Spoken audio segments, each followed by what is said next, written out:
Mari ku cerita tentang masa silam. Ada Watson sampai Lopo dalam tahun 5 Fikir dia berdiri tegas katanya, jiwa tak usah dibahas. Ia bilang perilaku yang nyata, yang bisa diamati dan tercatat jelas. Bukan pikiran, bukan emosi dalam, tapi stimulus dan respon yang jalan. Kita hanya respon dari rangsangan, belajar dari kebiasaan. Behavior, oh behavior, itulah dasar teori mereka.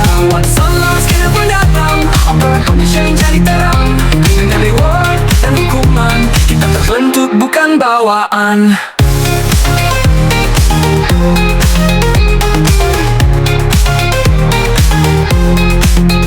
Skinner bawa kotaknya yang terkenal, seekor tikus dan tuas kecil. Setiap aksi dapat konsekuensi, diperkuat berulang lagi dan lagi. Belajar tak perlu jiwa yang rumit, cukup lihat hasilnya yang terlihat.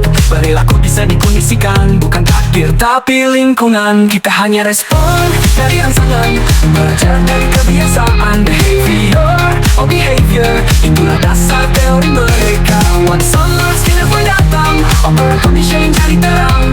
Dengan reward dan hukuman, kita terbentuk bukan bawaan.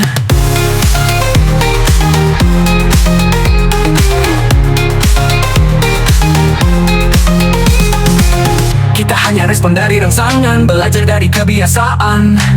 Behavior, oh behavior, itulah dasar teori mereka. Watson lalu skill pun datang, operan conditioning jadi tereka. Dengan reward dan hukuman, kita terbentuk bukan bawaan. Kering otopsi anjing, berbunyi air liur menjadi kering. Asosiasi yang terbentuk dalam stimulus jadi hal yang dikenal. Jadi ingat, wahai teman, perilaku bisa kita ubah pelan-pelan dengan pemahaman dan pengulangan. Teori behavior ilmu tindakan.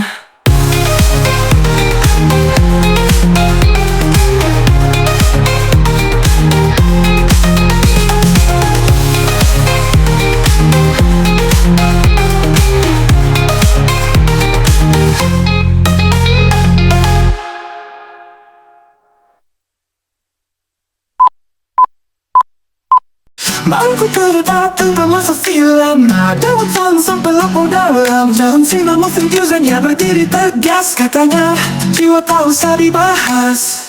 Ia bilang perilaku yang nyata, yang bisa diamati dan tercatat jelas. Bukan pikiran, bukan emosi dalam, tapi stimulus dan respon yang jalan.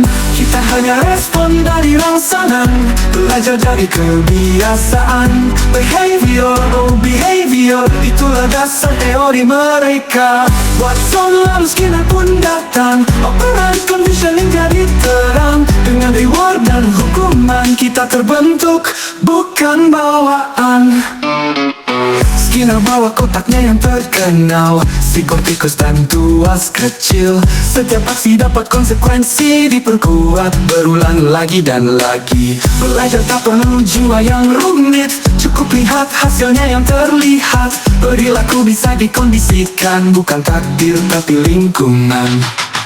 Kita hanya respon dari rangsangan, belajar dari pengalaman.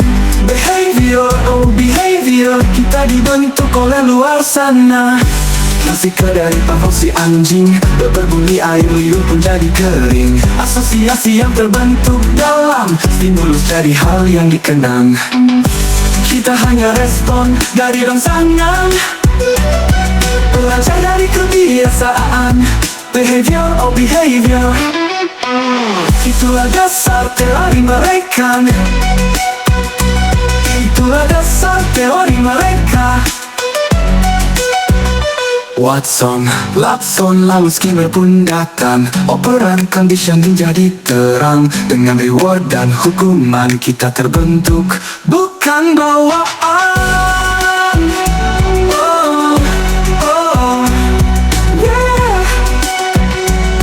Watson lalu Skinner pun datang, Watson lalu Skinner pun datang. Operan conditioning jadi terang. Dengan reward dan hukuman, kita terbentuk bukan bawaan.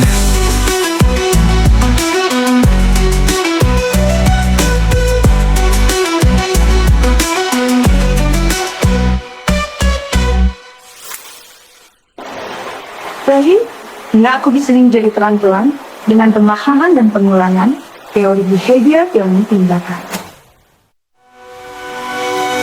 Watson lalu skinner pun datang, operan conditioning jadi terang. Dengan reward dan hukuman kita terbentuk, bukan bawaan.